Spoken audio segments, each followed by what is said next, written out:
we're on. Alright, this is the Chevalier FSG-1640 automatic. Turn it on, turn the spindle on. Turn on the hydraulic.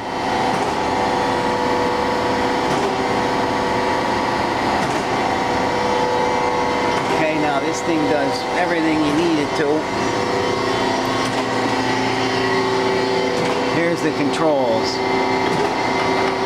You got everything, automatic down feed, plunge and spark out, rapid, wheel, coolant.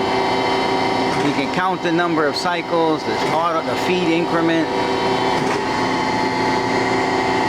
Right now it's running back and forth and down. You can't see it moving because it's moving 15 thousandths on the downside.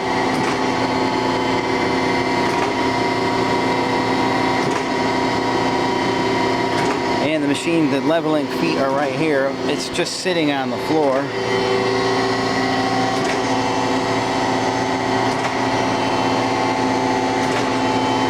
But it's a good running grinder.